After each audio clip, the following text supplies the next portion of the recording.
getting ready to start the show. Start off that one right there, Josh. Gonna come in about 10 seconds. 10 seconds, just give me a thumbs up and I'll start. You can go ahead right now. I'll start speaking 3, momentarily. 2, 1.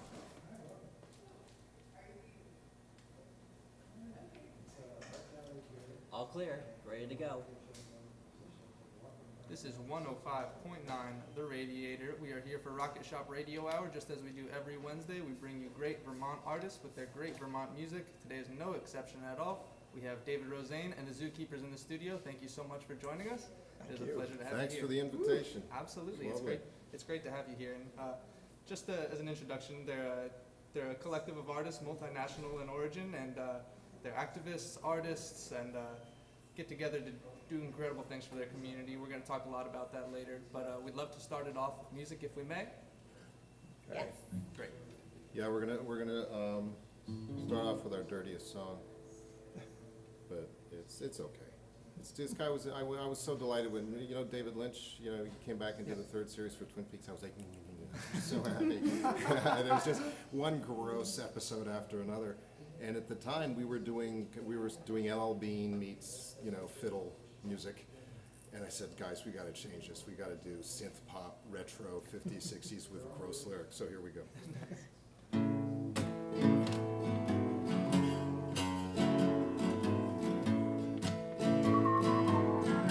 I found my baby in a garbage can. I get my sunshine wherever I can. I saw my dream girl in a magazine.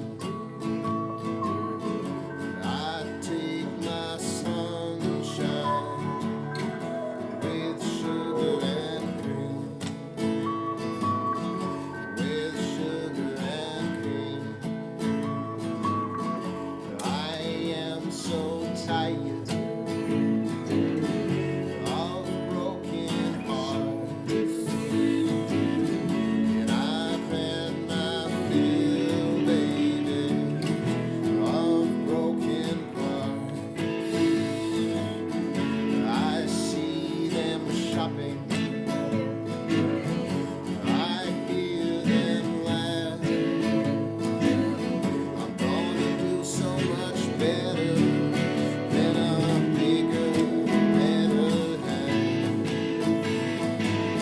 I'm gonna find me a lady in the middle of the night.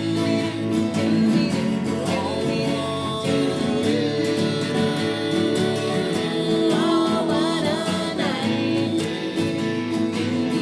And I'll find her seeking the silver of the beat.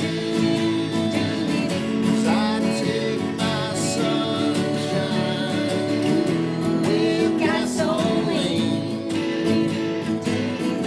with gasoline.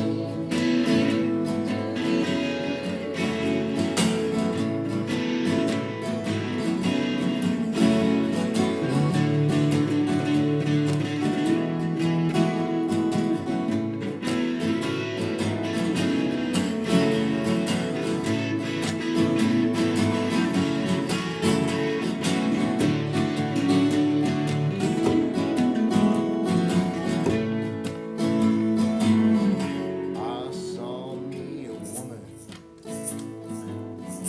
by the side of the road. I think I saw her smile at me on my way home. I found her later in that same old garbage can. I can see the sunset wherever I am, wherever I am. I'm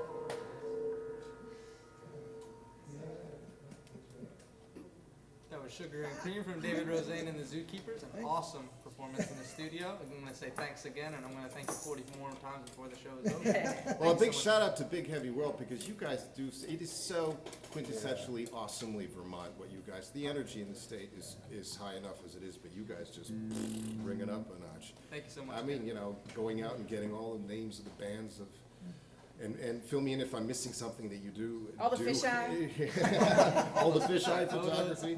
So people out there, if you're not already connected to Big Heavy, go out and like the Facebook page and check out all the amazing fisheye photography. Yeah, absolutely. Jump on BigHeavyWorld.com. There's a lot to check out there. And you've got a lot to check out as well. You've got a lot of music behind you. This is the third album from David Rosane and the Zookeepers.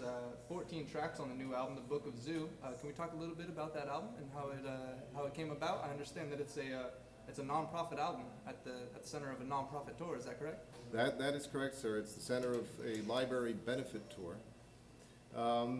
Because we were looking for a fun way to join Luke Skywalker and the Resistance, and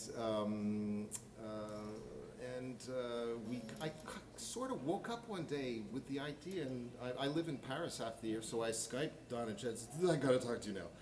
And what if we take Book of Zoo and make a library tour and just give all, we're not making any money making music, let's give all the money to the libraries.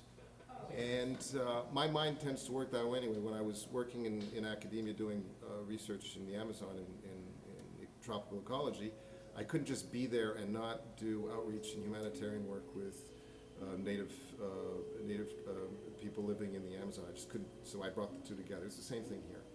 So we're playing music in libraries, raising awareness money, and it's kind of a non-zero sum win-win thing, and people are actually listening to our music now. And it's a very beautiful thing. It's really cool. It's a very beautiful thing. We all appreciate it on behalf of everybody who loves local libraries. There's over a dozen stops on the tour. How's it been going so far? How's it been performing in library spaces? Well, you get to learn. Originally, I come from a very, very.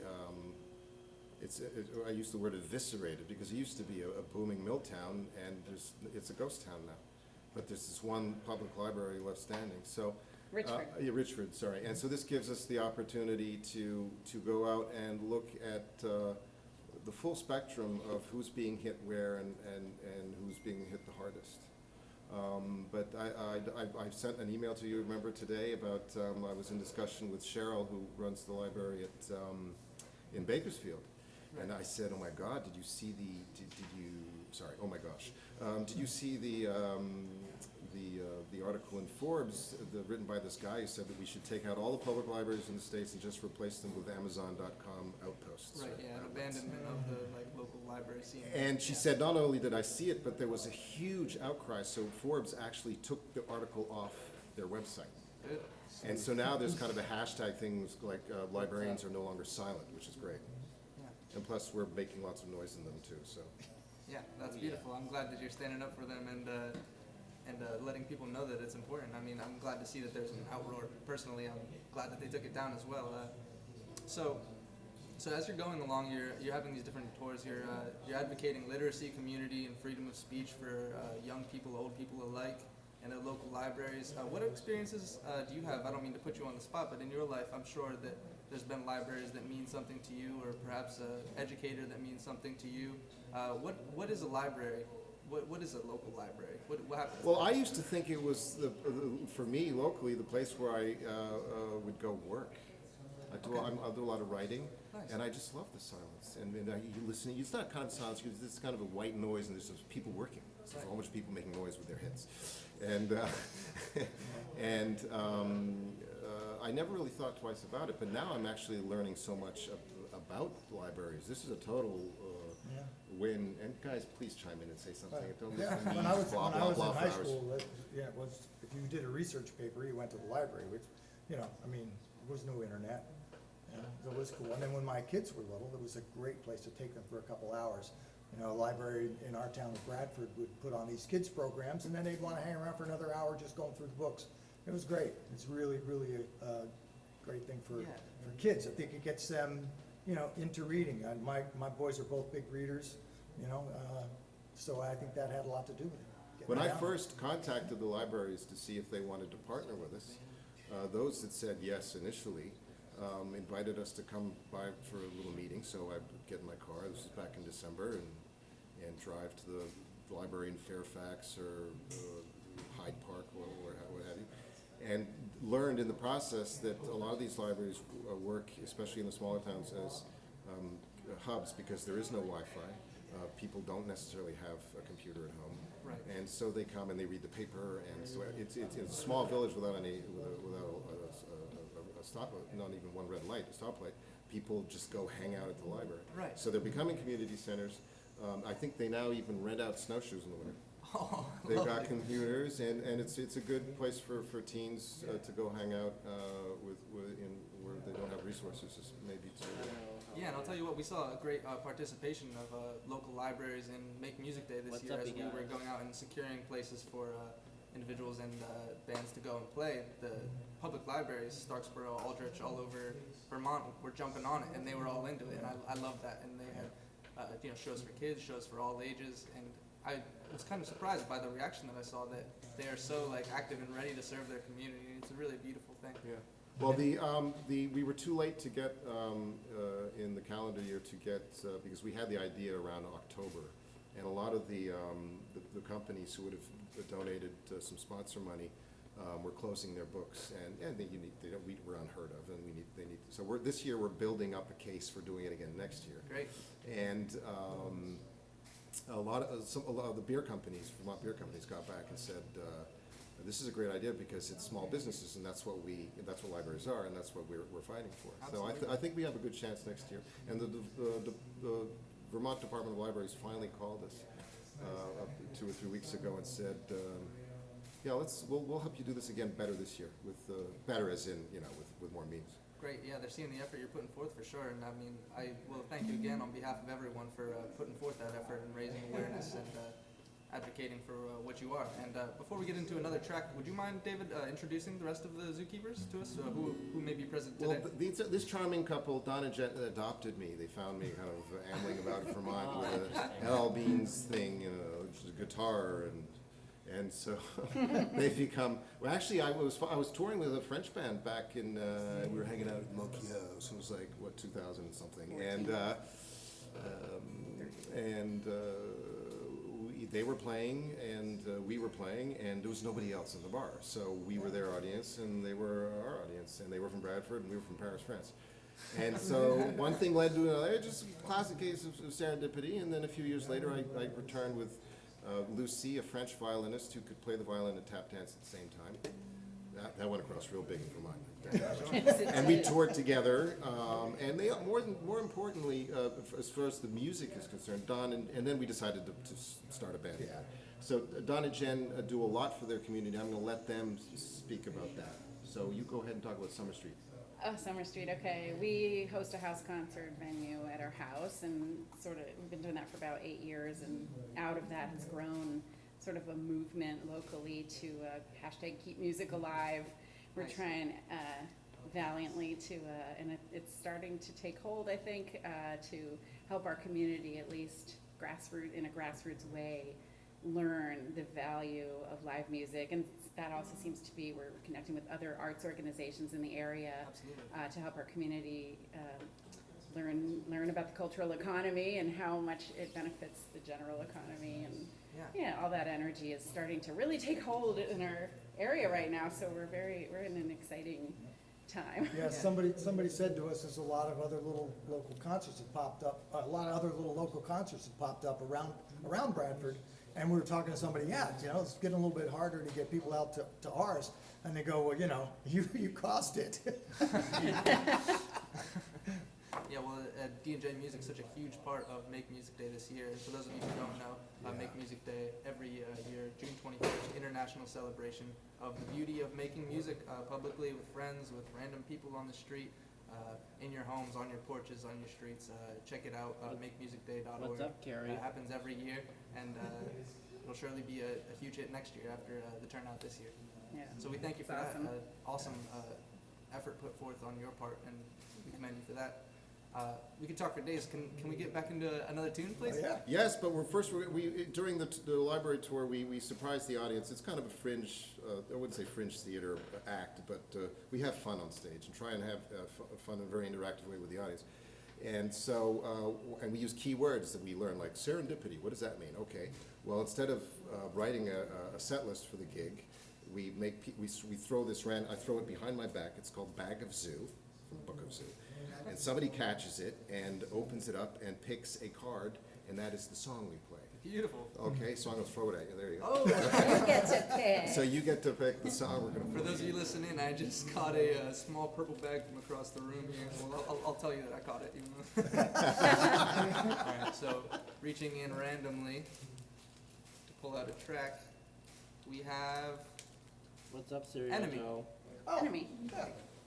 Right. It's 105.9. We've got David Rosane and the Zookeepers in the studio for a live performance. So our apologies to John Lennon on this one.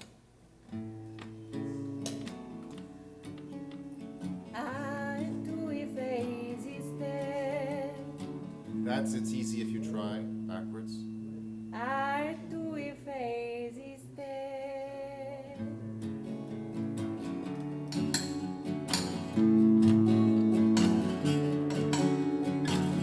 Who is my enemy? I wish I had me an enemy. In a world without no enemies, one would be.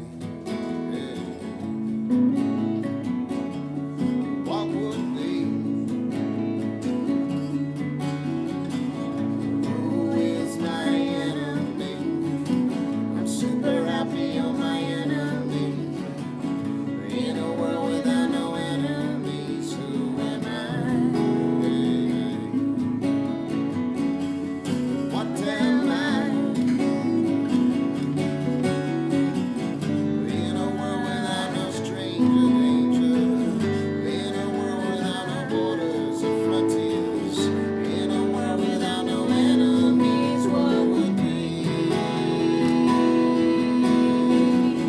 Where is my enemy?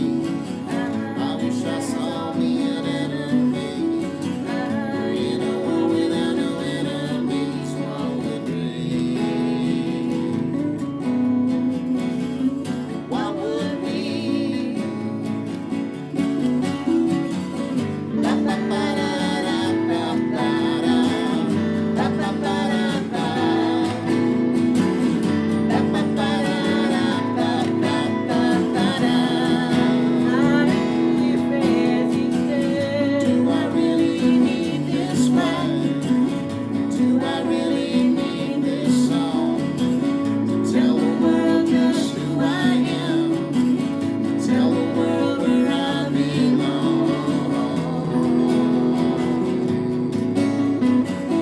Where I belong. Who is my enemy? I wish I had me an enemy. In a world without no enemies, what would be? What would be? What would be?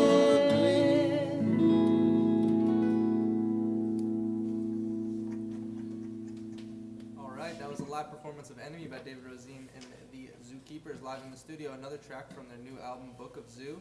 A lovely album, 14 songs, all packed. I listened to it today for the first time and really enjoyed it.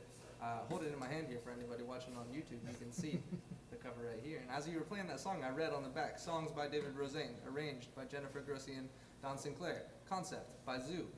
And I'm interested to know more about this because I saw on your Bandcamp, I saw everywhere I looked that this is very much The land of engaged. zoo. Yeah, it's a very much an engaged community of people rather than just the three of you. From what I can tell, there's a lot of people to thank on your, you know what I mean, on your records. There's a lot. Like I would love to know more about your approach to being a band or being a collective with so many people having so much to input. have as much bloody fun as possible. Beautiful. I Okay? love that. And I write very dark songs. Like the guy who did the graphic design, Guillaume, he's a French guy. French, I'm a painter, an artiste, a graphic designer. And so I said, I've got this song called Enemy. And I didn't even have to explain the lyrics to him. He says, yes, without enemies, we are nothing. So I said, he's going to, and a friend of ours who wants to remain anonymous did these really creepy drawings for the booklet. And so Guillaume picked up on it and did a Jules Verne thing. Meanwhile, we were getting dressed up. I said we stopped the LL Bean aesthetic and headed for the hills. And I want when I do a gig in Vermont, I want people to ask me, "Are you from like New Orleans or something?" and be able to say no. But so we kind of crafted this Tim Burton-y Dr. Seuss.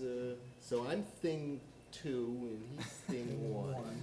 And there's the cat in the hat. So it goes well with the dark lyrics, because I used to be the moody kind of Nick Cave of the Bads. He used to come on, look depressed, sing depressing songs, and leave crying. And now we tell jokes between songs. Between depressing songs. Well, there's a beautiful balance there then. In that case, I mean, I really enjoy it, the lyrical content and the lighthearted attitudes that you all have. Speaking about traveling around a little bit, David, it seems you have a rather apparent love for the wilderness, for the forest. I mean, that's quite obvious in your past in your ecological endeavors, but you also have a love for civilization, it seems. Like, it's a duality of... It's Dr. Jekyll and Mr. Hyde. Yeah.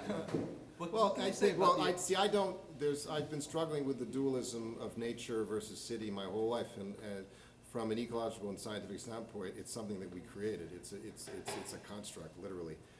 We are a animal species who evolved out of the African continent and started creating cities and trying to make life easier for ourselves, also more ethical. If you compare the warring tribes of yesteryear and you look at, if you actually crunch the numbers and look at the violence in human history compared to, it's actually declining. Okay. And the news always leads us to think otherwise, because they don't stand there, well, I'm phoning in from a country that's been at peace for 40 years. You know, it's like car crashes are more common than plane crashes, but everybody gets in their car and go to work but get on a plane. No, I'm not flying, it's too dangerous. But the numbers point otherwise, because our brains we're very bad intuitive statisticians. But when the scientists and the social scientists look at the numbers and crunch the numbers, where was I going with this? What was your question? Less violent. So civilization is an entropy hog. It is a waste producing. It is a killing machine up until now. I mean, maybe we'll invent this, biomimetic ecosystem like cities that produce more biomass than they consume, and zero wastes and zero throughput and all those fancy ideas. Permaculture, all those great things. But the irony will have been that they will have come from civilization, which is housed in libraries, because that's where the knowledge is stored. That's exactly right. The printing press changed humanity, libraries have changed humanity, and that dumb, can we do a beep here? The dumb beep head from Forbes who wanted to get rid of them and replace them with Amazon. I'm all for technological progress, but whoa! Yeah, I mean, surely they just didn't see the value that they have. I mean, perhaps they've never been to a library themselves. It's really hard to say. But that's the question is brilliant, because it's that huge trade-off. How do you preserve the value of civilization, of the Enlightenment? The justice system. It's not perfect. Democracy, not perfect, but we're still trying to do our bit over here. You are. Absolutely. And that's worth pursuing. But once you realize that in order to, an economy has to grow 2% every year, that means energy consumption has to increase 3 to 5% every year. So how do you, so meanwhile, and this morning I was out with my 11-year-old kid messing around in the woods, building a lean-to, and we found a red eft. You know what that is? I don't know. It's the larval stage of a Salmon? spotted newt, red spotted newt, Ah. which is an aquatic species. It's an amphibian, but to disperse naturally, for its population to disperse, they leave the water and then they become like traveling wood trolls or gnomes or something, and they have this little beautiful little red candy wrapper skin thing, and little red, bright fluorescent red dots on it, and they become terrestrial, and they walk through the leaves and the driest areas until they get to the next lake, and that's usually a year later, and they become adult newts, which extra Wow. salad. And then we found an orange-bellied snake, and we found a garter snake, and I taught him the difference between male and female garter snakes, and how to hold them up by the tail so they don't lash out and bite you in case it was a cobra or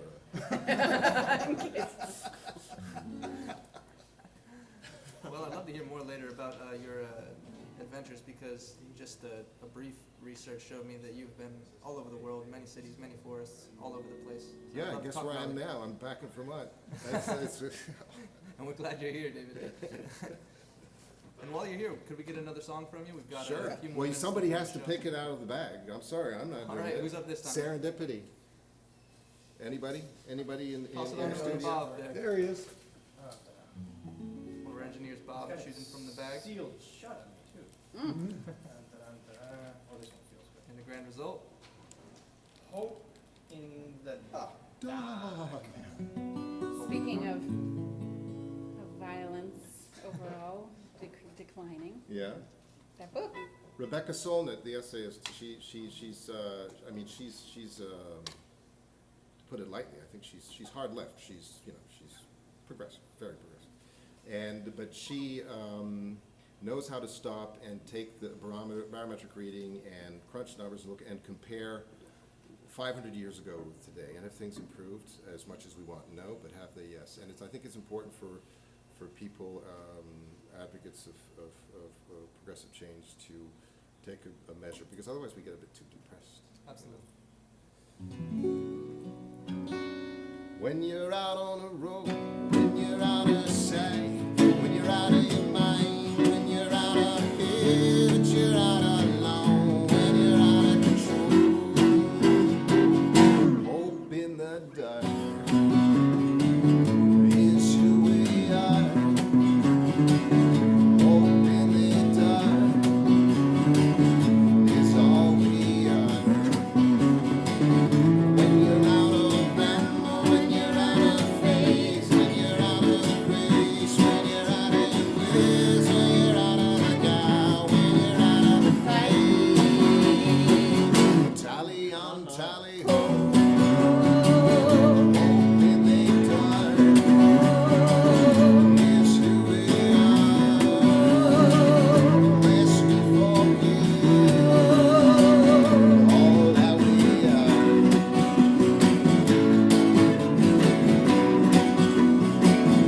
When you're out of mojo, when you're out of news, when you're out of breath, when you're out of wind, when you're out of time, when you're out of the light,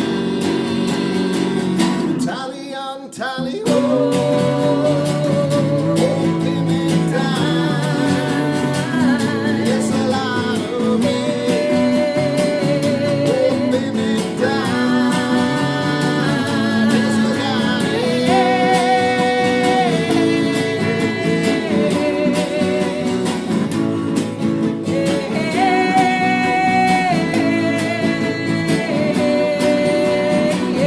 lest we forget all that we know, open and die, lest we forget Tally on, tally ho. all that we've done, Tally on, tally ho. all that we are, Tally on, tally ho. open and down, Tally on, tally ho.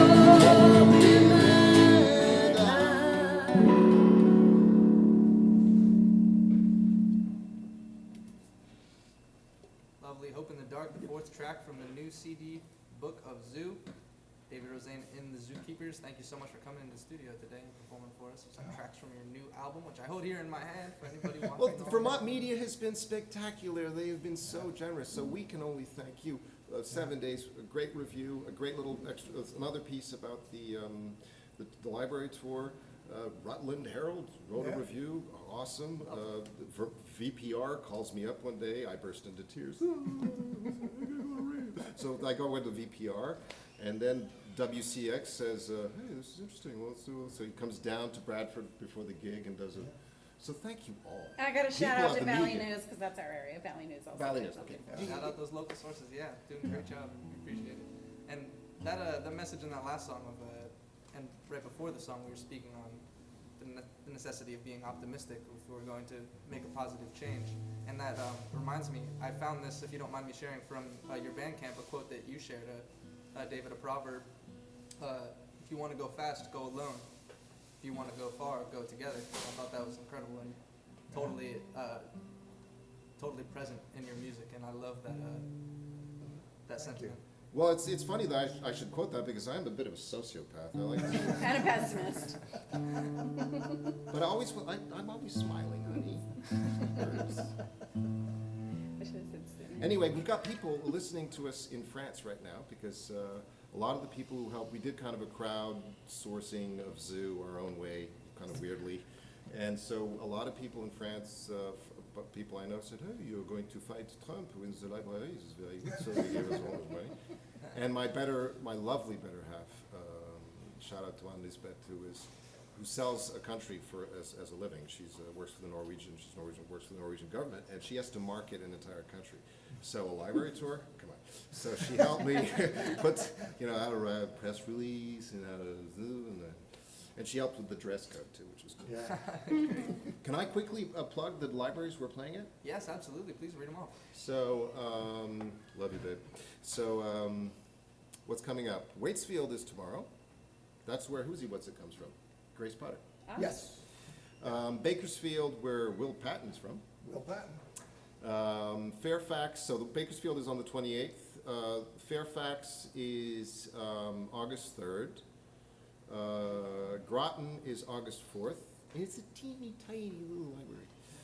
Vergennes, which is spectacular. Have you been to the public library in Vergennes? Oh man, and it's a city, so it's 4 small towns that donate for that one library. Oh, beautiful. Montpelier does the same thing. The 4 or 5 towns contribute taxpayer money to one. Hyde Park is the 17th of August, and it was so cute. They had to change the date because there was other what was the Ballet other- thing. a ballet with all the kids. So we were going to have like 0 people and $0. So that we'd already done the graphics and stuff. I said, no, this is a grassroots library tour. We can change the date.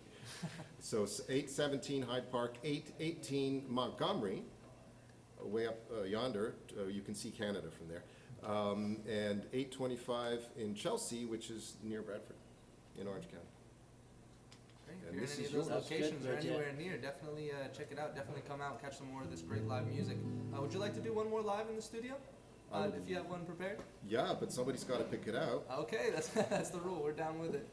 David Rosane is here on 105.9 with the Zookeepers. We're having a great time. Thank you all so much for coming in, and thank So you all Ian, for listening Ian's in. going to be picking it out. Engineer Ian is reaching into the purple bag. Ian? Jingle. Oh, already played that one. Ah, Skip. I know what it's gonna be. The real world? Mhm. The real world. 105.9 The Radiator. We've got it locked here. David Rosane and the Zookeepers giving us a great live performance. After this one, stay tuned. We're going to have Lapis pop on here. We're going to be going through some tracks and talking about some great music. Sorry, I have to tune up. Can somebody say something about Oh, cool, I libraries? got the same rhythm as you. Say something about, Melodica. Say something about the melodica? Is that My what you're- town is building a new library. Ooh, a brand new Are you on the Oh. island? Maybe that's on the next Putting up year's a- tour. Where's that? yeah, Shelburne. Shelburne, Yes, really? yes. So our library right now is in a athletic field house for a year. Oh, cool. Maybe we'll come there next year. Awesome. Yeah. Well, the real world, it being the real world, it takes time to do things. Rome wasn't built in a day, and we're going to make this a long-term project. So next year we're going to come back, and we're going to ask some of the bigger talent. I mean, I'm not going to shy after doing this. I'm not going to shy away from anything. I'm going to ask, who are the big stars? Come on, give me some. Cat. Oh, Cat Cat Wright. Wright, Well, everybody always says Cat Wright. what about those great kids, the Gang of Thieves? Well, they inspired us a lot because they Yeah. did that tour where they, before each gig, they go out and they do volunteer work. Oh, volunteer work for the Awesome show. That's set. beautiful, yeah. So we owe them a lot. I think we stole that idea, didn't we? So yeah, the more the merrier. So we're gonna try and get some big names in, and so we're dreaming of library gigs, thousands of people in a field somewhere, going to libraries. They'll look like points Because when I grew north, up, you know, libraries yeah. weren't cool. Rock and roll was cool. Libraries sucked when I was a kid. You couldn't make noise in one, and let alone play music. And now we're trying to make it the cool thing to do. Yeah, now that It you're is rocking the out. cool thing. Check out David Rosane and the Zookeepers online. Check them out, their Bandcamp, their Facebook. They've got the information, and next year they're gonna have another great tour. It sounds like. And a shout out to all the people who worked on the album. Don, you want to go quickly through a list of all the people? Andre McCara, Will Patton, Al Z, more closer, Al Z, Perry Andrews, Joe Suchaki, And who was Andre again? Remind everybody who McCara. Andre McCara is 8084's lead guitar player. Oh, he's great. he's almost as old as me and he can still jump this high off the ground. It's insane. I don't know how he does it. He runs West Street Digital in St. Albans, an amazing recording studio. And I've probably left out a bunch of people. Yeah. that I just can't remember right. Well, thank you to everybody involved in the zoo. Well, we're going to Neil Young it. This is slightly out of tune. All right.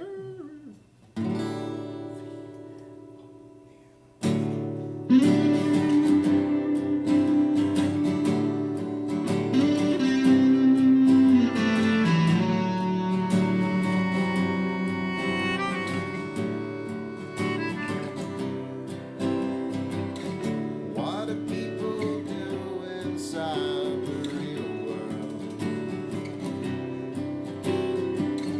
How do people live inside the real world? What's up, Dr. Angel? What are they thinking in that real world? How can you say if it's a free world? Do they shine like you and me? Do they live so carelessly? Who wants to walk into the real world? Who wants to jump in for a swim?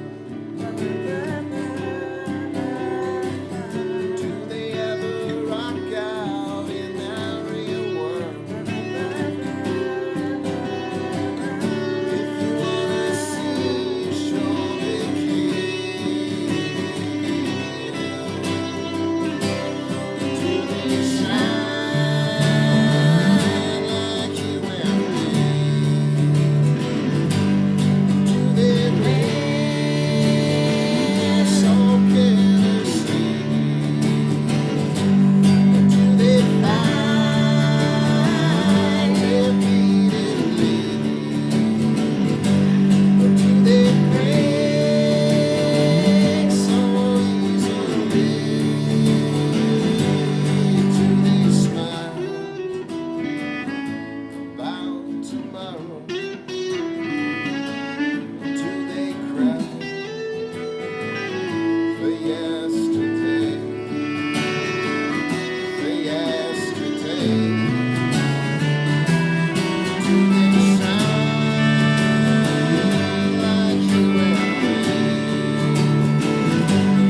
Do they live so carelessly? Do they find repeatedly?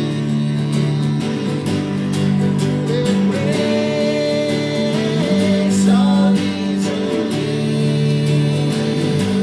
Do they shine?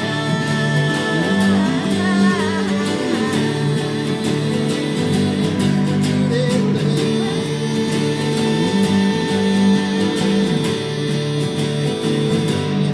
Do they smile about tomorrow? Do they cry for yesterday? For yesterday? For yesterday?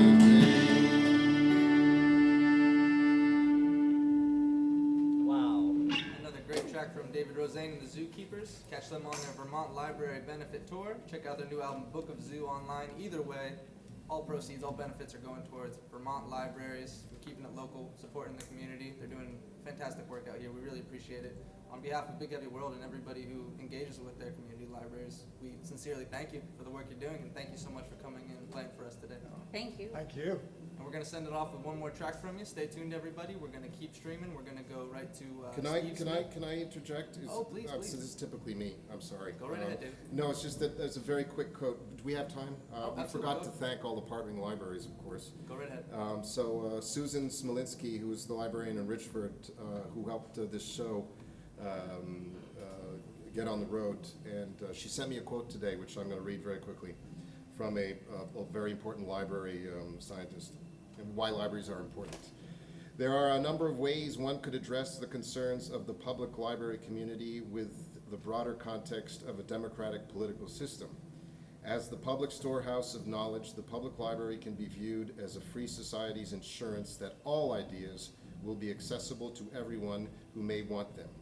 Ideas and information are certainly available elsewhere, but no other agency or organization can guarantee such a wide accessibility to ideas of all kinds that will be free of charge to all its customers. Private media often do not provide the kind of in-depth and comprehensive access to all ideas that can be found in a library. Without this kind of accessibility provided somewhere within society, the danger of tyranny increases. The importance of the public library, then, lies in its availability somewhere within society, as that society's last defense against the possibilities of oppression. Beautiful. Thank you for sharing that. I appreciate that you interjected with that, and it reminds me I'd like to thank all public librarians out there. You can't just thank the libraries and not the people who make them happen. So thank you to all the librarians out there. We're going to send it off with one more track, Judgment Day, recorded track from the album, David Rosane and the Zookeepers, Book of Zoo. Like I said, check it out online, facebook.com / David Rosane and the Zookeepers. That's ROSANE. Please check it out, enjoy it, and stay tuned for the next interview. Thank you, James. Thank you, guys. Thank you, guys. Whoa, Well done, you guys. that was great. Great. Sweet. So the live streams are still on, but all the microphones are off. Great job. Thank you Thanks. so much for coming. Thank you. Unfortunately, there was like a lot of stuff. Right around it. Monitor, top monitor. There you go. Sorry about that. Oh, that was awesome. We can crank it up. Let's dance. It always sounds louder than that. The glass table. I think that's where I left it for here. Great job, y'all. Thank you. You can still hear me?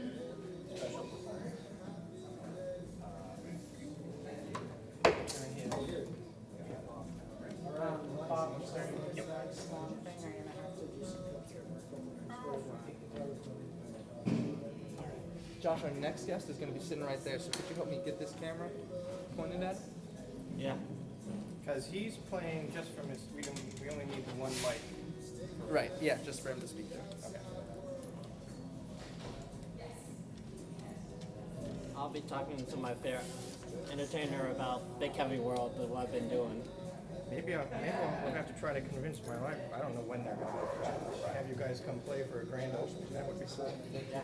Oh, we would be blessed. We were given We wouldn't. guitar. But yeah, they just, the bond passed. I was on pins and needles.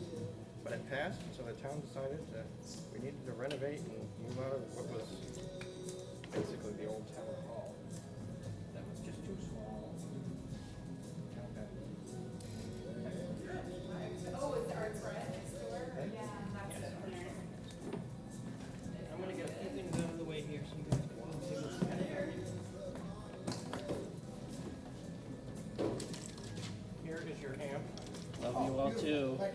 Hey, Dave, thank you so much. Wow, we're friends now. I'll let you. Pleasure hosting you. So we can Facebook friend. You guys are my VIPs and my biggest fans ever, so thank you guys so very much. Power. Hey, Josh, would you mind jumping out so we can get Steve in there? Josh? Would you mind jumping out? Our next guest is going to sit right there. Yeah. Thank you.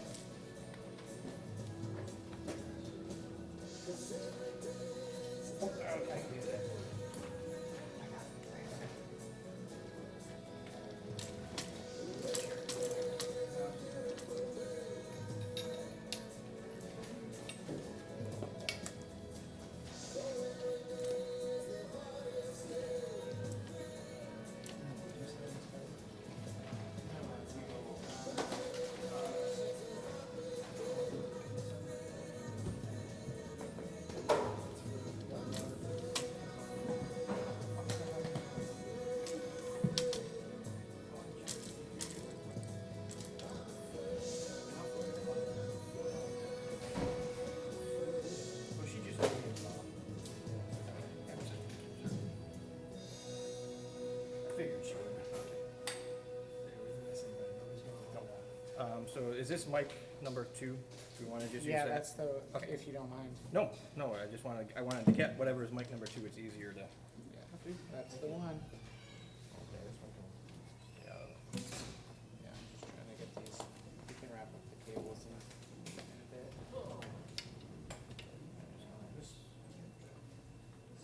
All right, Steve, I'm ready for you. We're getting Got there. a spot cleared for you. Got a spot, we're gonna move a mic in. Get that mic out of the way.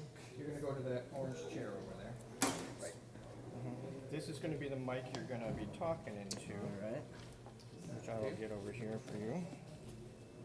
And I'll get it in the spot a little better so you don't have to look away from Jake when you're talking. Alright. But I just wanna get, there's a lot of stuff in right there. Zero, is that better? Hey Bob, how do you get the automation to start playing? Is there a little play button down below? I'm clicking it, but it's not working. No, double click, just pick a track on the right, just pick, tell me which one you're picking. Oh, there's no playlist on the right. Just, if you double click a track and drag it, or drop a track over, it should start From the playing. left I'll to the just right. play some Clever Girls then. Yep, that's what I got, anything. So this is a condenser mic, you don't have to get real close, it'll pick you up from here pretty well. I love some clever girls. Nothing was on here on the radio. So. Can you, is this thing gonna be in the way? No, that's perfect where it is right now.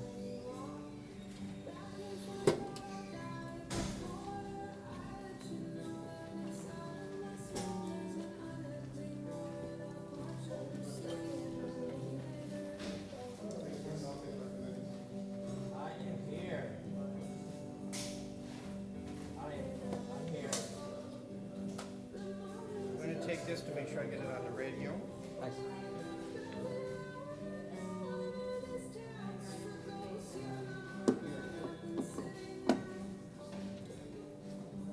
So if you're here but sometime and I'm not, what you have to do is get the playlist, and if you double click favorite new stuff, it'll start that as a playlist. Could you get him the 1/8 inch, please, Jack?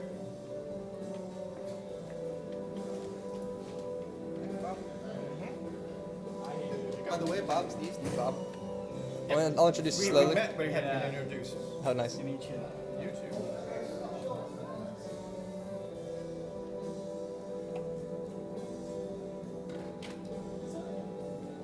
I'm in the waiting room. Actually, that's fine. I'm talking to my fans. Right. Oh, nice. I just want you to talk, and we're gonna make sure you're coming into the mic there. Just Check, check, check. Hello.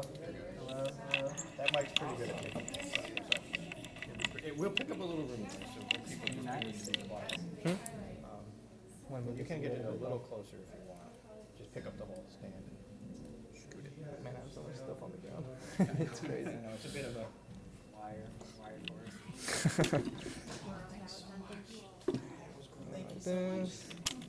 Thanks, Jack. Like this chair. It's made specifically for this. So even though it can get everything, and just the closer you can get it.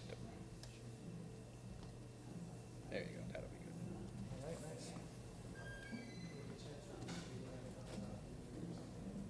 And I will be taking a picture from probably about over here in a couple minutes, just saying, hey, we're getting going. Are you ready, Jason? So, your two mics here.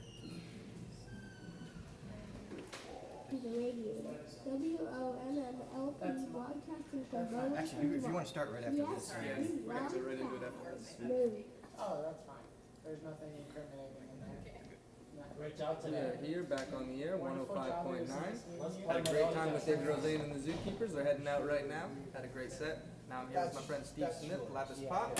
How you doing, Steve? Good, how are you? Good, I'm good. So Lapis Pop is the music Wow, project. that's cool. It's like electronic. It's an amalgamation of many things. Well, what can you say? What would you call it? Great job. So yeah, I was kind of going with psych pop for a while. I'm never like great with genre. I'm just like I think I know what it is, and then I see people really describing it. I'm just like, man, all right, I'll just call it how I think it is. Yeah, maybe but it's best we just leave them behind. it's electronic music, and Yeah. I like psych rock, and that's basically what I'm going for. So electronic psych rock is what I settle on generally. Well, how about we just get right into it with the track then? I think that'd make more Sure, sense. man. Yeah. I'll play one from my first release.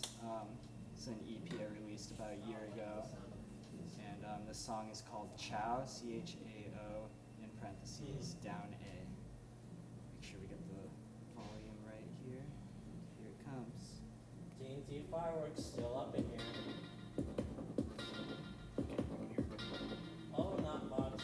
You know, just been irritated by people that don't like what I'm doing. Mics are down. Said our mics are down. Just fist bumping it. Finally. Yeah.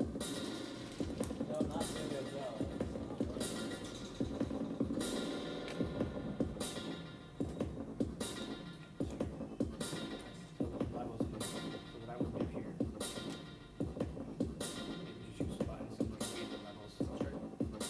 Yeah. How are the audio? Oh, speaking of great. Is the music good? 'Cause I have it turned up all the way up. You're gonna wanna turn the monitor back down when you guys start talking. Okay. Just consistently keep it all the way up then. That's perfect where it is. Yeah. Valley Gray, are you up in here?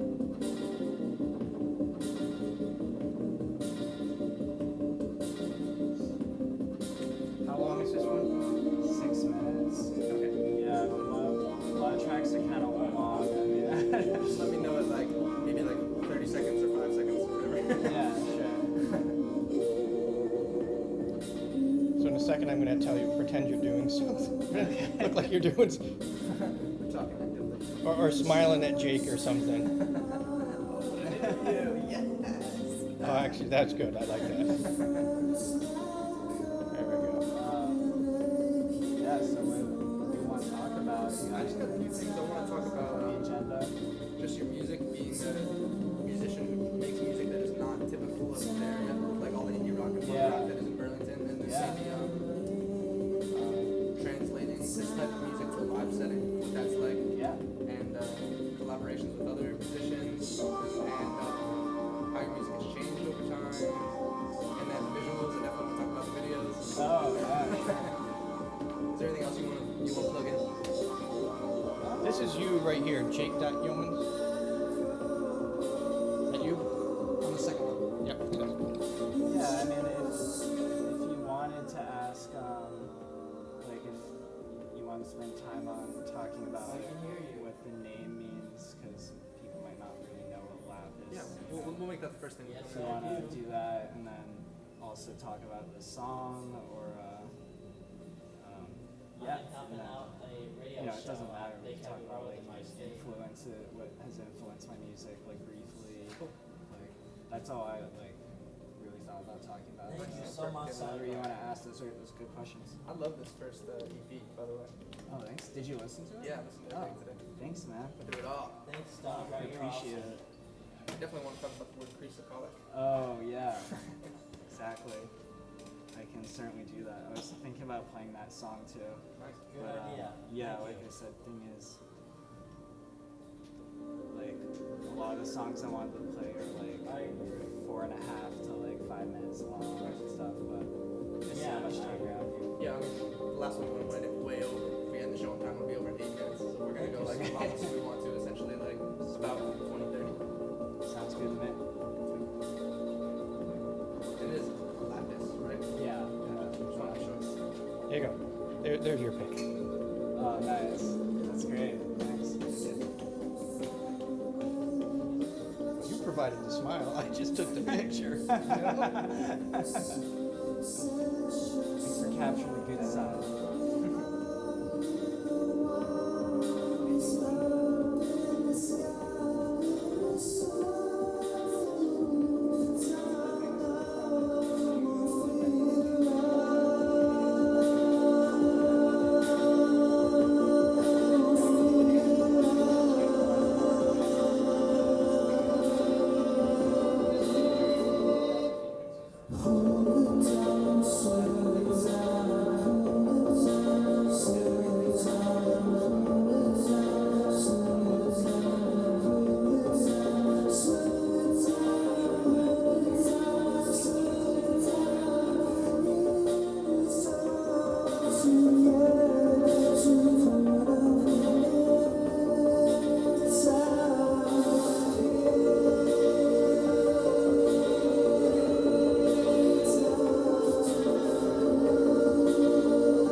that was Chow Down A, Lapis Pop. We got him in the studio right here. Steve Smith is here.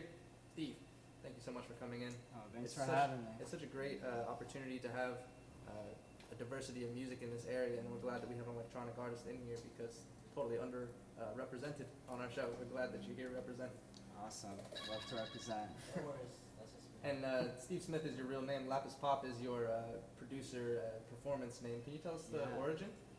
Yeah, so for those who don't know, there's a stone that's called a lapis lazuli. It's like a blue stone, a deep blue stone with golden flakes, and it was the original blue pigment that was used by Egyptians and other like early artists, and I just happened to stumble upon it at this like local apothecary kind of new agey place called Sun Moon Stars in my hometown. It was super random type of store for that area, and it was like in high school, and I went in there and I just found this stone there for sale, and it said that it like embraced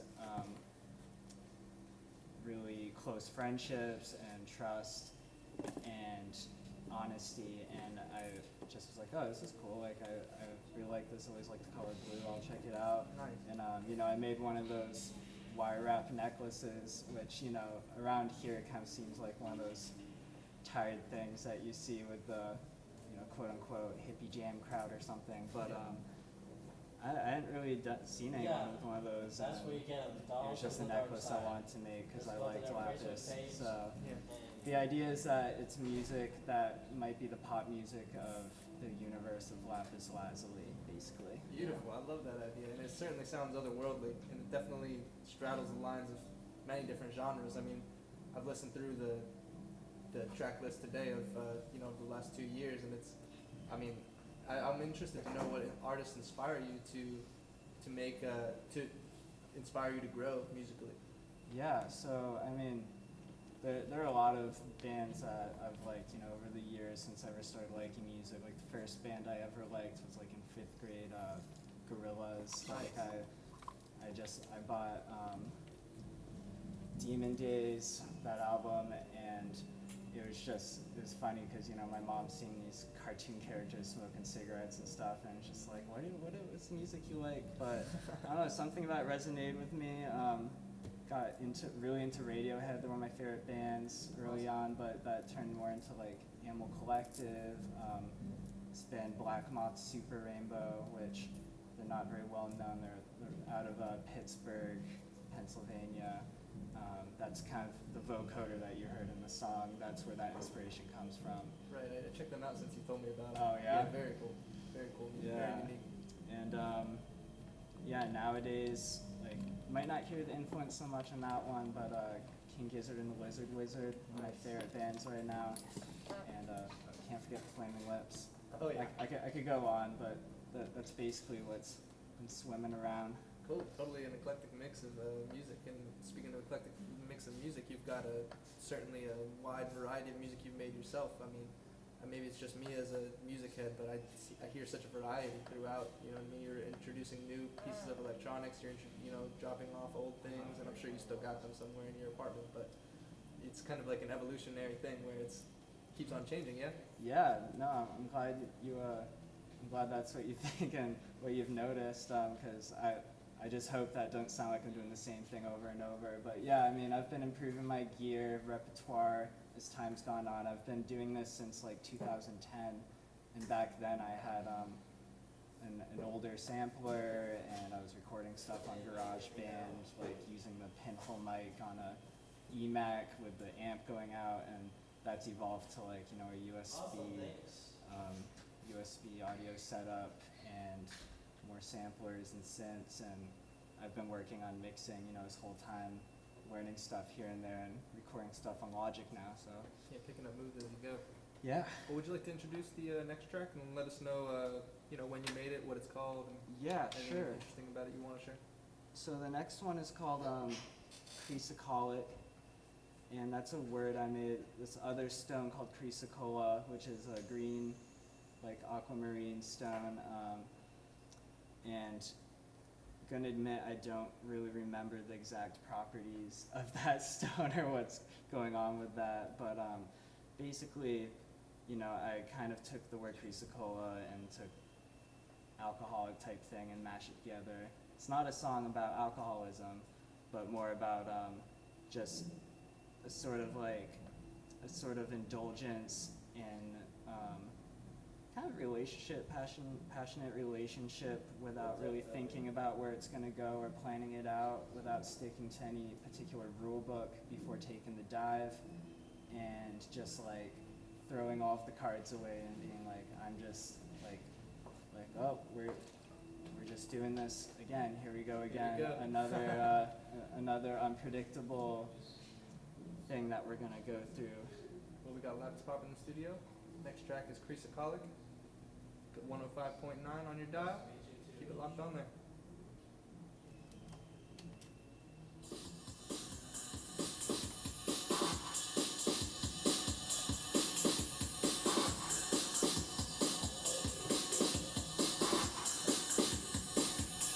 Showed my roommates that video of the drums going through the wood box. Oh yeah. I'll show you after the show. To remind you.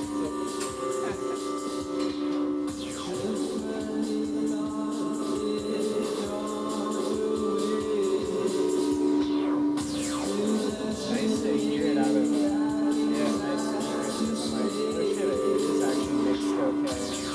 Because I just haven't known with the stuff I've been working with, like how well it's actually mixed. You're always coming here and crushing it. I just got some new headphones. Really good mixing headphones, so I'm excited.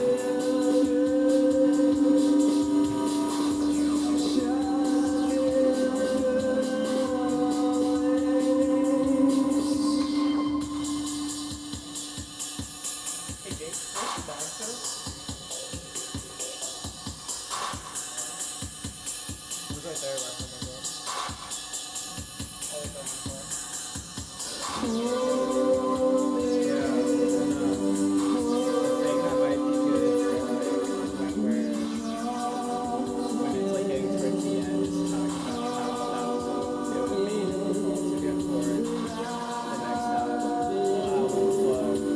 I can have one to play the track that I have recorded that sounds kind of like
Lapis Pop. We got him in the studio, the man behind the myth, Steve Smith. Thanks again for coming in and joining us, and thanks for playing these great songs for us. We really appreciate it.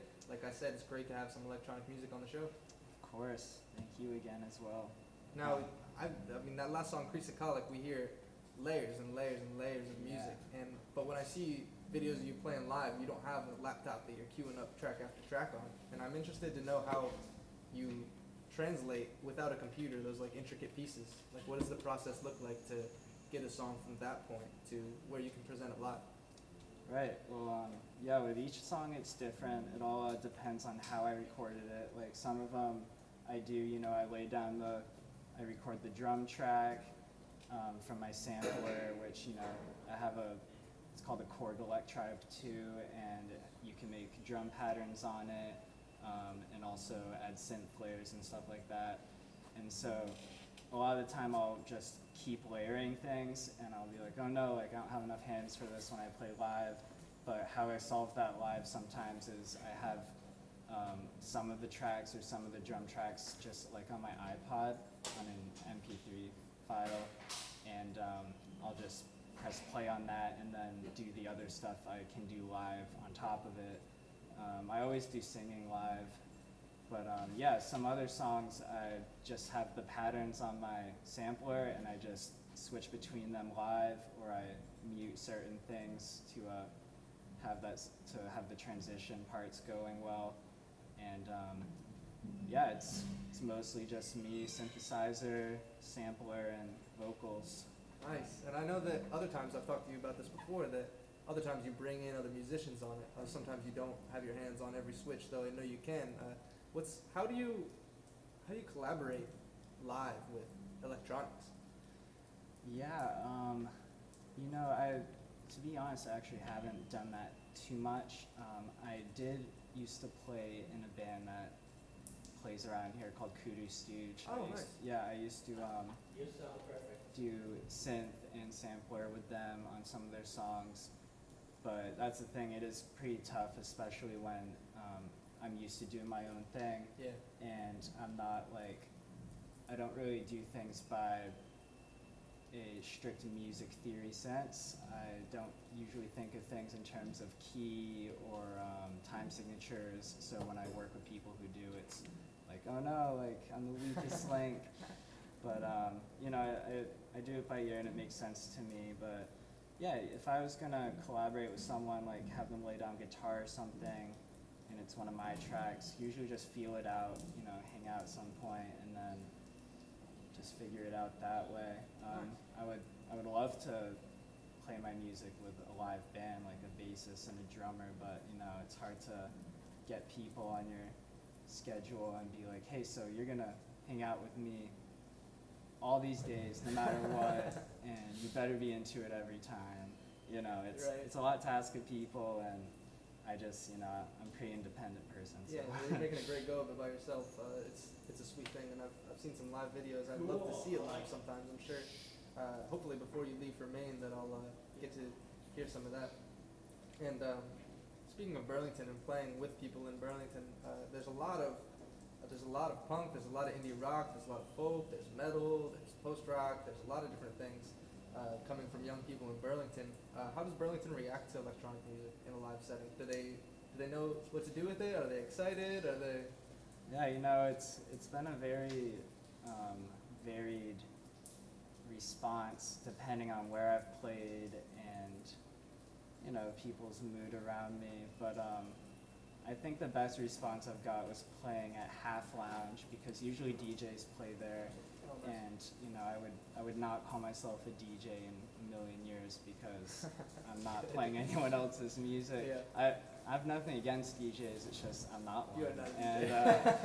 And so I think I had the best response there, because I was just this guy who was singing with some electronic stuff that no one had heard before, and there's just a bunch of people going to this place from like 11 to 1 in the morning, and there are these 3 random French business dudes who came to that show, and they were just like getting drunk to my music, and I had no idea what was going on. But yeah, there are a lot of people who just stumbled into that one and had a good time.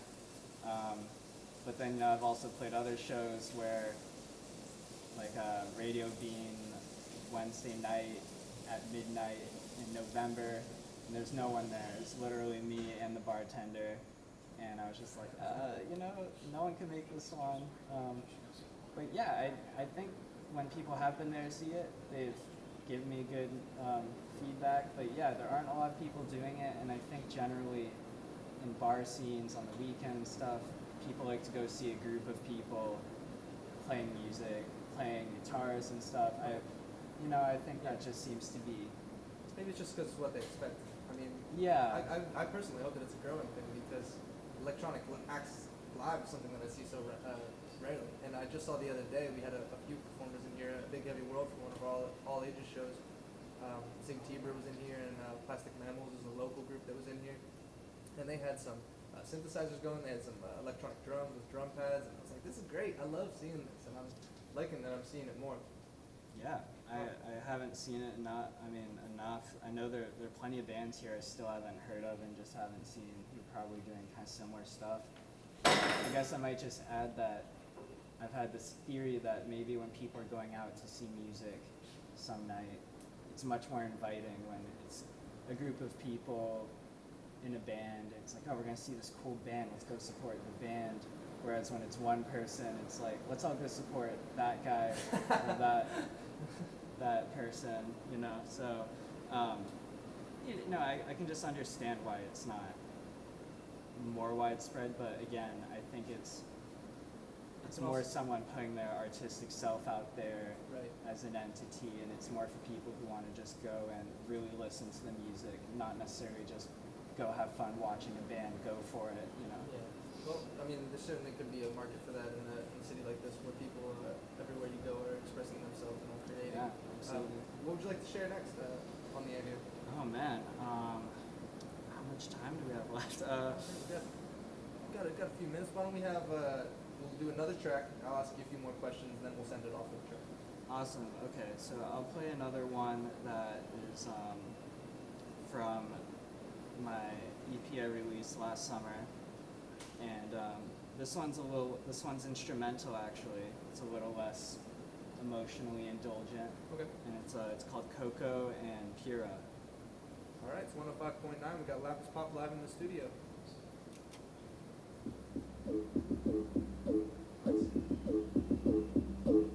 Yeah, this is going really well. Yeah. This one, I love it. It's so cool that you do this.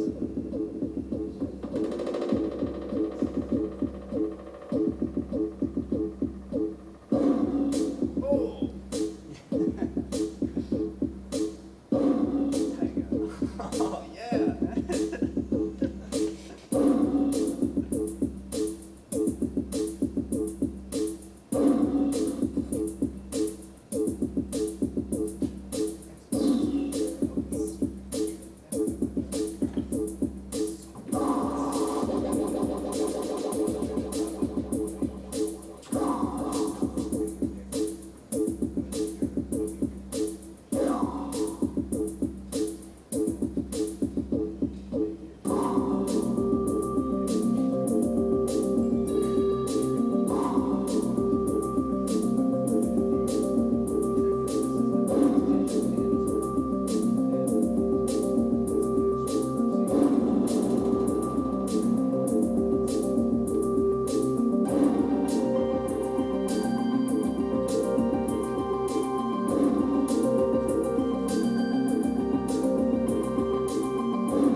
something wicked, so don't be in any hurry to finish up the interview. I mean, literally, it is coming out in sheets. Oh yeah, I heard it was gonna just absolutely pour. Get your windows down on that? Yeah, Is it down? up. enough. Yeah, I got them all down. It's perfect.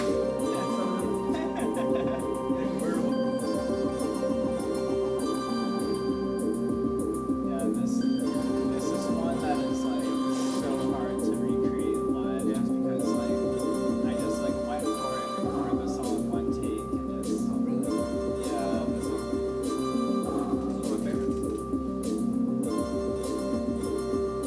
I really like that one. Part.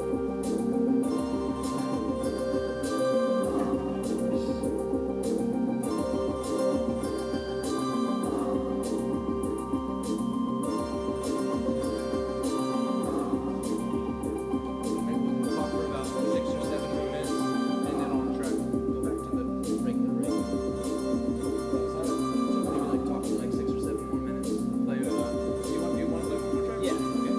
And then the last one, and then we'll say 2509, 0, we're going back to the regular radio. Sounds great. That's just for fun.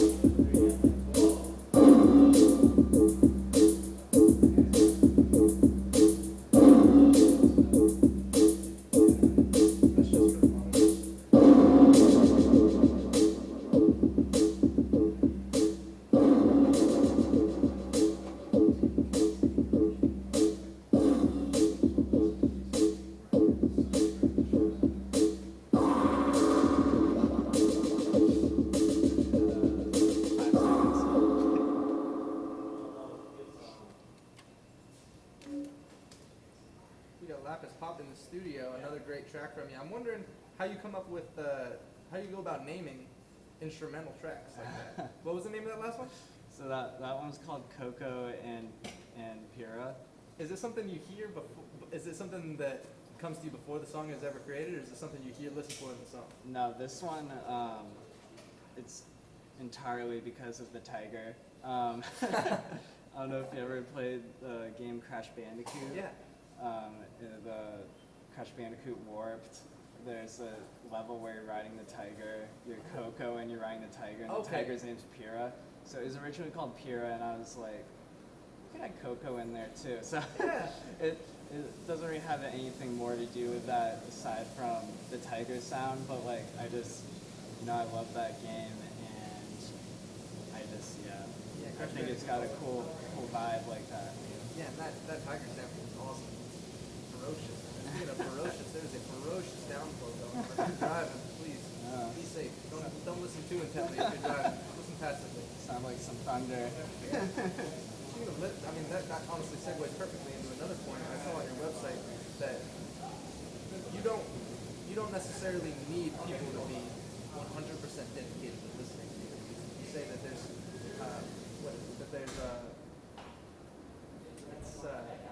it's a certain level of like ambiguity that makes it so that it can be what the listener wants it to be.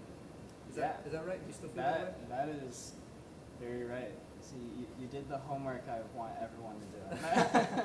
But no, yeah, I like to write music that's meaningful to me for its own reasons, and if anyone else can relate to that sort of thing, then that's great.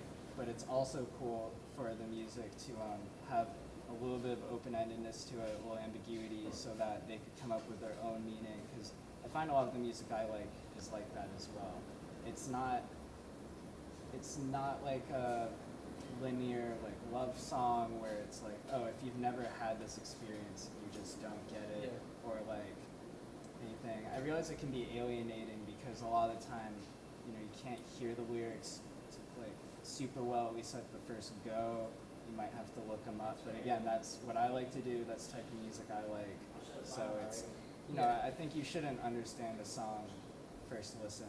That's a good way to look at it. It doesn't really put too much pressure on the listener, I feel. No. You know what I mean? It's not like, I don't get it, I'm never listening to it again. It's like, what was that, man? I gotta go back. Exactly. I like it to be as much just a straight sonic experience as much as something that you can just continue to look more and more into, and you find more and more things out about it. and then it's like, oh, you have your own meaning that you attributed to it, but then there's this whole lore behind it as well. Yeah, there's a little bit of like abstractness to it. Yeah. And a little bit of abstractness in the videos that go with them, some of them too. You showed me earlier this week, Steve and I got a chance to hang out, and he showed me some of the videos that go with some of the songs. Check them out on Facebook, Lapis Pop, if you want to, because, man, it is some wild stuff, and it's not necessarily anything that's telling you how to feel, you know what I mean? It's not saying, like, follow this story, like, gotta pay attention, gotta, like, you know what I mean? It's got, like, that same level of kind of ambiguity. I don't know how to describe them. How would you describe the videos? What do you, why do you like making those videos? Oh man, I like to make something that's interesting to look at, something that you don't really know what you're looking at necessarily. Yeah. I definitely like to call the visuals heavily psychedelic. I mean, when I'm making them, I'm basically taking found footage and just adding a bunch of effects to the images to create some symmetry, some like color hue cycles, and it's amazing with just a simple video editing software what you can do, and just by experimenting with it you can find some interesting synchronicities with the music and the video. I'm not really trained, I guess, in making videos. I've kind of just learned to do it myself. I did go to Emerson College for a year. Shout out to Emerson. But Shout out to Emerson. I didn't go for film, but you know, surrounded by film people all the time, so it made me hard on myself for a while about my own video editing. But for my own purposes, you know, I got this really cheap video editing software called VideoPad, and it does the job. Man, I like your approach to this. I like that you're not going by the textbook with the music or the videos, and that's, I feel like, I mean, this is a judgment just on my part, but I feel like that's part of you getting to this unique stage of like music and art, like kind of abandoning that like classical, like instead of going by the textbook, you're like burning the textbook for warmth. Yeah, I mean, I find the more I compare myself to a standard or to what other people are doing, or it's just like starts to get me down. So I'm like, you know what, I'm just gonna do what makes me happy, because you know that's what they say you should be doing. It should be fun first and foremost, and the minute you stop having fun, maybe you should reconsider what's going on. Though I do like to take it seriously in the point of like, okay, I'm improving. This song sounds better than it did yesterday because of what I've been doing to it. So, you know, setting my own standards that are more or less in line with some professional standards, but definitely not following a textbook. Yeah. I don't like textbooks. Shout out to Emerson. No, not really. No, they don't like textbooks either. Speaking of being all over the place, I mean, I heard you're leaving Vermont soon. Is that right? I am, yeah. It's a very bittersweet thing. In the fall, I'm moving back with my parents in South Berwick, Maine, to the house and town I grew up in. It's only 3.5 hours away, but you know, I've been in Burlington for like 5 years now. 5, yeah, I think 5. And it's not like I'm still meeting people, and like you know, I just met you, and I'm just like, man, like I'm leaving, but you're also leaving. So Yeah. But no, it's just a thing where I know I need to leave. I know I can't keep mostly working the same job and stuff like that. Employment's tough around here. Ask anyone; they'll tell you that. And I'm working on an album, and I want to be able to give it my all, and be able to spend most of my time working on music, not my very minimal free time that I balance with friends and going places. And you know, I want to have most of my weekly regimen being music. Well, on that note, think we can get a taste of the new music? Yeah. You got anything we can check out before you go? I do. You know, I have a track that I think is in very good shape. I probably won't change too much from this. It is called Lazuli, so I'm taking the second part of Lapis Lazuli on this one. The album is going to be called Codex Lazuli. I can't tell you when it's coming out, but All right. Here's Lazuli. I'll tell you that I'm looking forward to it. It's 105.9 The Radiator, Rocket Shop, local music radio hour. We've been here with Lapis Pop. We've had a great night. Thank you so much for coming into the studio. We're going to send it off on this one, on this rainy night. If you're driving home, please get home safe. If you're listening in on YouTube, don't go outside because it's raining like crazy. Thanks again, man.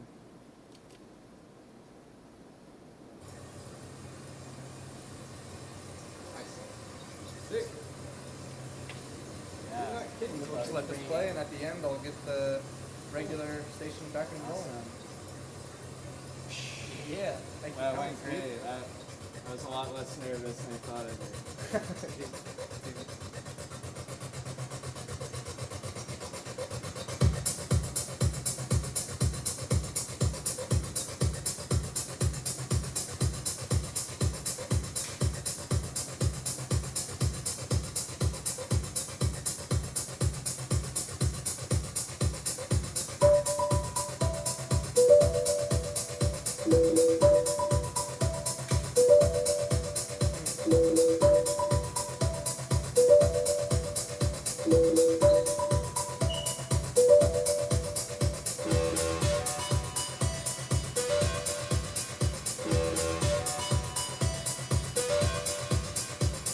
Where do you get all your sounds from?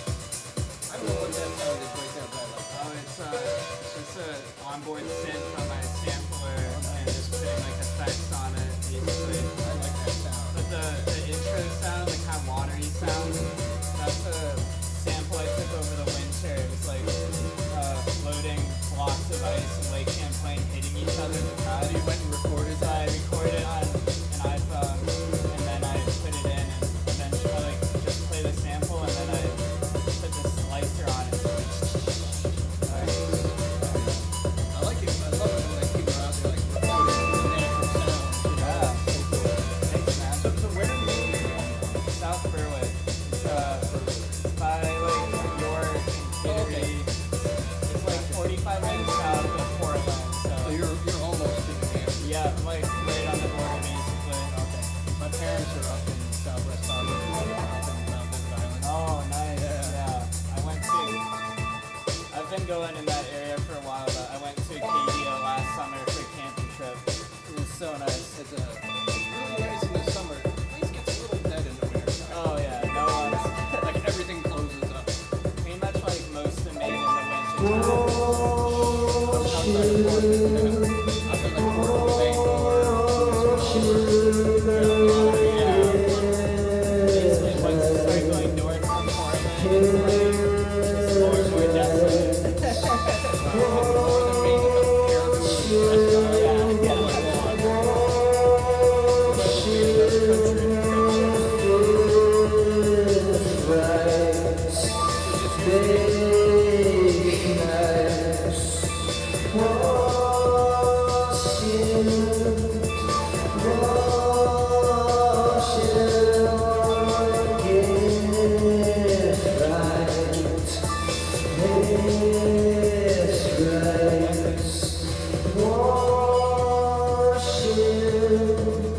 Yeah, come back in one more time. Please say thank you. Good night.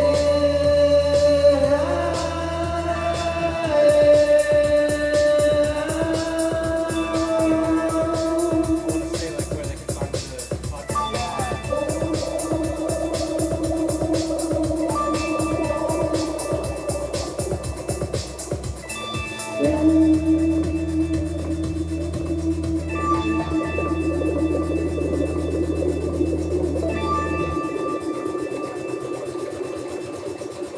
it's still going for a little bit, so I'll tell you. Is that what that was the whole time? Yeah, it was chopping and then That's what the sample was the whole time? yeah. Okay, and so it's kind of fun, like this, I don't know if this seems appropriate. This is a picture that popped up on my news feed from 1988. 360 camera won't matter. No, it's okay. It's an okay picture. Prince and Sheila E. and Cat. No, that picture would have been okay.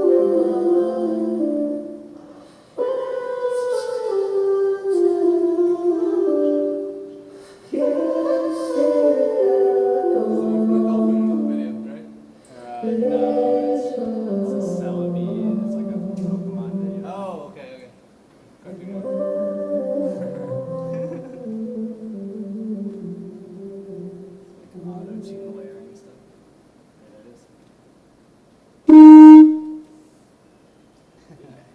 Sorry about that. We've been here with Lapis Pop. Thank you so much for joining us in the studio. Yeah, thanks for having me again. It was really fun. I extremely appreciate it. I just want to let everybody know you can check out BigHeavyWorld.com for the podcast. Check out our Facebook, Big Heavy World, our YouTube at Big Heavy World. You can see all these videos and all the great rocket shops to come. Tune in next week, same time, same place, for the same show with some more great local Vermont music. Steve, thanks one more time. We appreciate you coming in. Have a good one. Awesome. I cannot thank you enough. Probably didn't have to come back in and give a hella feedback to you. I could have just left it. But I was like, no, I gotta come back in. I gotta tell them where they can hear the podcast. So, do you want your music on the radio? Yeah. So, if, you can, Yeah. no one ever says no, but I always Yeah. ask. You can get it to us. I mean, do you have it on a place we can download? Or? Yeah, you can download all of it for free. I'm pretty sure on Bandcamp Oh, on right Bandcamp, now. okay. Yeah.